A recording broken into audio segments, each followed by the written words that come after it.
Assalamualaikum warahmatullahi wabarakatuh. Saya Hafuza NC Istiqomah dengan NIM 2030108026. Di sini saya akan membahas materi tentang gangguan kepribadian.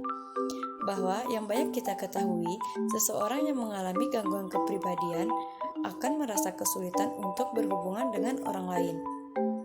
Gangguan kepribadian adalah sebuah penyakit mental kronis yang dapat mempengaruhi perilaku, pikiran, dan kemampuan interpersonal seseorang. Yang banyak kita ketahui, ada 10 macam gangguan kepribadian. Untuk mengetahui berbagai jenis gangguan kepribadian, berikut adalah macam-macam gangguan kepribadian yang umumnya diketahui. 1. Gangguan kepribadian paranoid. Dalam kondisi ini, penderita merasa bahwa orang-orang selalu mencoba untuk memanfaatkan mereka. Bahkan ketika tidak ada penjelasan logis sekalipun di balik kecurigaan itu.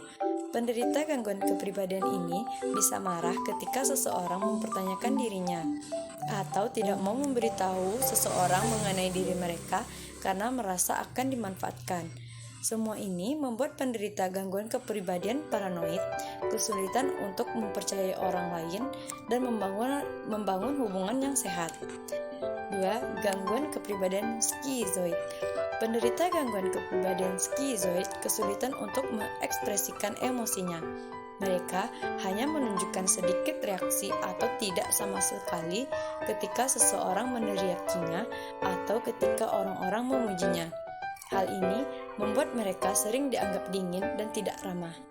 Penderita gangguan kepribadian skizoid juga sulit untuk merasakan kesenangan dan tidak tertarik dengan hubungan seksual. Mereka juga sering dianggap tidak memiliki tujuan dan ambisi. 3. Gangguan kepribadian skizotipal. Orang yang menderita gangguan kepribadian skizotipal memiliki kepercayaan yang aneh. Contohnya, seperti merasa bisa membaca pikiran orang lain. Penderita gangguan ini tidak bereaksi terhadap sesuatu yang membuat kebanyakan orang merasa emosional dan kadang meragukan atau mencurigai niat orang lain.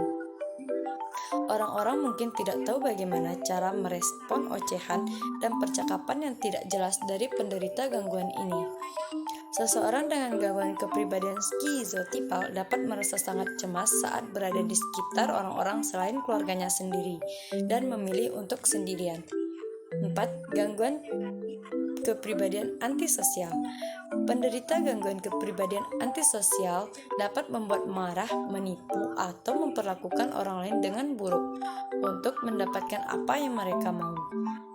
Mereka tidak peduli mengenai apa yang salah dan benar. Mereka bisa berbohong dan melakukan sesuatu yang sembrono, kasar, dan bahkan ilegal.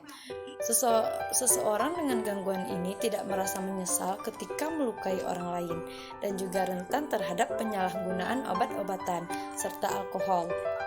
Orang-orang dengan kondisi ini kadang kesulitan untuk mempertahankan pekerjaan atau mengurus keluarga mereka. 5. Gangguan kepribadian ambang atau borderline personality disorder.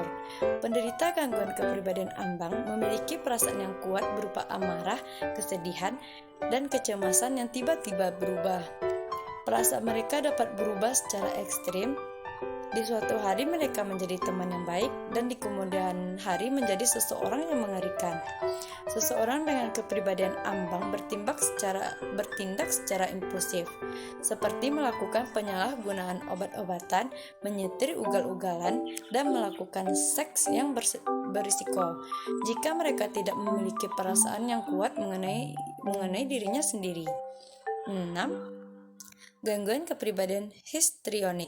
Seseorang dengan gangguan kepribadian histrionik memiliki keinginan kuat untuk diperhatikan. Penderita gangguan kepribadian ini mungkin memiliki kemampuan sosial yang baik, namun menggunakannya untuk membuat diri mereka menjadi pusat perhatian. Penderita gangguan kepribadian ini sering terlalu khawatir mengenai penampilan mereka dan sengaja berpakaian untuk menarik perhatian orang lain.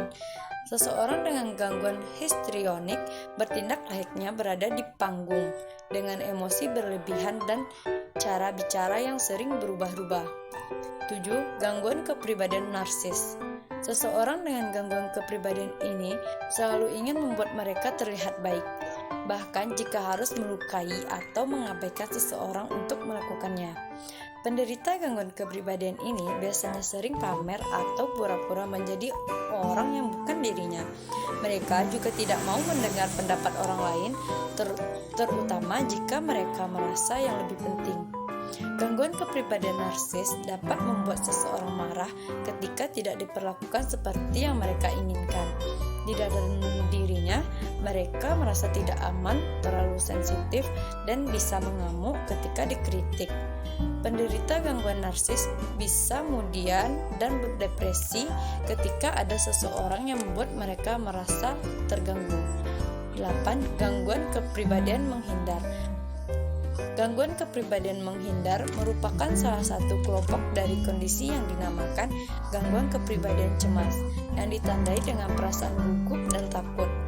Orang-orang dengan gangguan ini memiliki kepercayaan diri yang rendah.